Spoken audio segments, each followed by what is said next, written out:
Wasn't about, they don't, listen, they're not into our political strife over here. Right. So when I say that America is making a big mistake, yes, Albania joined NATO. Albania's in NATO, but Kosovo is at a force of 5,000. That's all they're letting us have. We can't defend ourselves. And, it's like a slap in the face when, someone that was in the war, underneath the buildings in New York when they went down that day in September. We went over there to take out this enemy that we ended up leaving in power anyway 20 years later, leaving them all these weapons that if they would have gave us, we would have been a formidable force who's willing to fight and die for the United States of America. If the American government said, Albanians, do you guys want to be a part of the U.S.? Are you willing to be the 51st state? We would be the 51st state. No hesitations. I'm so confident in our love with this country that I know our nation, if they, rather than being the European Union, if they gave us a choice to be the 51st state, we would be. That's how much love we have. So I hope whoever watches this understands we need to be armed. We need to be trained. Not because we've never been the aggressor in history. We've never attacked our neighbors. But if we're a force to be reckoned with, then maybe we will bring peace and stability to the Balkans. Maybe our neighbors won't keep attacking us, and we can have peace for once. Permanently in the Balkans. How does that make you feel, like having your unique perspective on the United States and living here and seeing all the strife going on here and all the division going on here? What is that like? It's terrifying.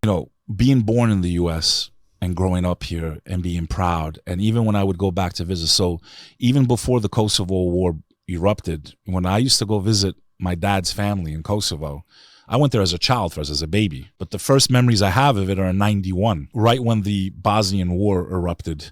And Kosovo was still a part of Yugoslavia. It was a province that had autonomy. So we always had a special class. We were given a certain degree of self-rule under Yugoslavia, which at one point was a functioning country. People got along. People had jobs. They didn't need visas to go to certain countries. They had a decent life there for a while. This guy kind of had it together. I'm never a fan of socialism or communism, but this guy seemed to give everyone a break, let everyone live. People say life wasn't too bad under that guy, Tito. He was the main figure of Yugoslavia for a very long time. When nationalists got into power in these other different countries, those wars erupted. So my first memory was getting off the plane, seeing soldiers with guns everywhere, checkpoints everywhere. I'm leaving this beautiful life, and when I was younger, we were really poor, so it wasn't like I was leaving this extravagant home. I was leaving an apartment. But compared to where I was brought up, and as bad as we might have been financially when I was younger, going over there, I was like, wow, man, am I lucky.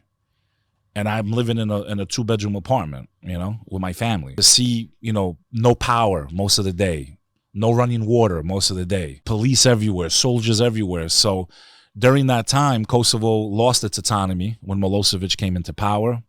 There was a brutal regime. They laid off all the Albanians. They fired them from their jobs. And I'll say this to everyone that watches this. My goal here is not to paint negative pictures of other communities. I think there needs to come a point where we got to forgive each other and move on, but never forget what happened. I lost a lot of family in that war. Nobody wins in war. They didn't win in war. Our countries are all poor. We're all struggling. We're all suffering. So coming from the U.S. with that perspective and seeing the opportunities that I had, I did phenomenal in school, brother. Straight A student, academic scholarship, because I had a chance. My cousins couldn't even go to school. They were in private homes. Albanian children were not allowed to go to school in Kosovo. This is a fact. We never asked to succeed from Yugoslavia. We only wanted autonomy. And if you look at all the archives of the news, the first demonstrations, the first protests were never for the Albanian population to break off of Yugoslavia. It was simply to restore their autonomy that was given to them by Tito. We didn't ask to break off. We didn't ask for an independent country. But when the brutal crackdown came, we declared our independence, but we did not bear arms. We chose to follow the teachings and the philosophies of Dr. Martin Luther King and Mahatma Gandhi. We tried civil disobedience, peaceful protests, very similar to what happened in the civil rights movement here in the U.S. If you look at the images of Kosovo in 97, 98, people were being beaten with dogs, hoses on us. They'd come to your house, round you up, take you to jail, torture you, beat you for the same rights that many Americans are giving up today. When you ask me about what do you see, I'm very worried when I start to see suppression. We can't have open dialogue about things that are impacting our life. We're avoiding certain words here, and you know why. We had this discussion before we started. But everything that's happened in the last 3 years, folks, that's affected our lives, and we can't sit down and talk about certain doctors or certain politicians, and if we do, things get taken down. Is this America anymore? Because when you start to have that type of suppression, it reminds me of seeing the type of propaganda that was being pushed out there during those conflicts where my family comes from. The fact that you can turn on the mainstream news and never see a world leader speaking unfiltered, no opinion. I don't want your opinion. Let me see what Putin's got to say. Yeah. Let me see what Zelensky's got. Let me see the whole 1 hour if I want to. And most people don't even know where to even pull up their speech and look at it or read it. You'd have to like actually go in and search and find it. The fact that we can't see the president of the red nation, right? The red flag with the yellow stars that makes everything we own, right? That when's the last time you've seen their president talk for more than 5 seconds on the news?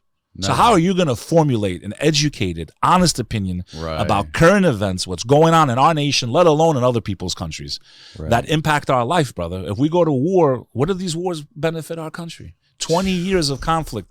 The Middle East went on fire. Those people that we went to take out in overseas after that horrible day that happened in New York City, right, where two buildings came down, those people are still in power. So what did the American gain? So to see this type of stuff going on, to me, our deficit where it is, the amount of money we're printing is terrifying. And to hear the level of ignorance I hear from people saying, hey, you know what, man, we're America, you know, like we'll never fall. Even Albanians say, America will never fall.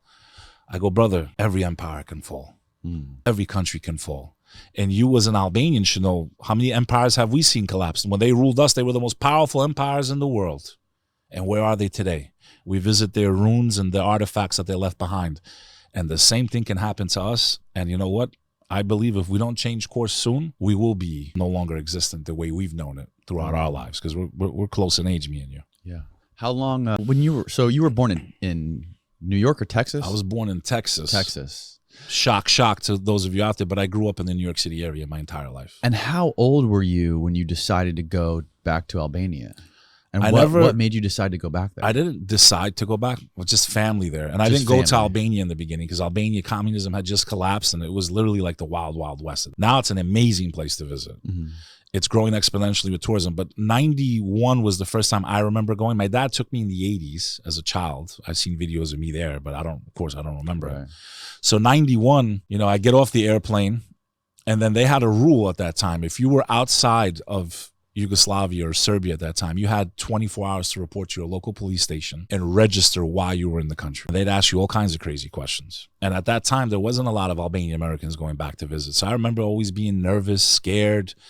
There was checkpoints everywhere. They would stop us. Sometimes they would come into my family's homes in the middle of the night. And it's just like people don't realize what it means when you have that type of tyranny or overreach, that, you know, to live in that type of a world where they can just come into your house for no reason, interrogate you for no reason, arrest you for no reason. You have no trial. Like, you know, these are things we take for granted as Americans. You should never be giving up your inalienable rights, your constitutional rights.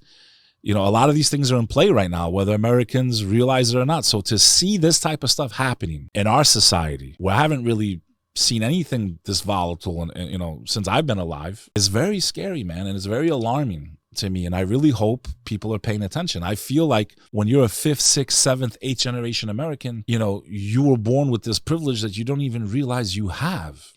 A lot of people don't travel, man. I tell them, go look outside, man. No one's saying we're perfect, and no one's ignoring our past. As Americans, I'm speaking as an American first. Yes, we have a dark past. No one's denying it. But please go visit other countries right now and see how they treat you, being a different race, a different nationality. I've experienced racism because in certain parts of Europe, they can tell my name's Albanian. They wouldn't let me into nightclubs, man, just because they knew I was Albanian. So I know that uncomfort. I also know what it feels like to be hated to the point where you lose 30 people in your family. Right? I lost 30 people in a single day during the Kosovo War. The only person to survive the massacre of that village in my family is my first cousin.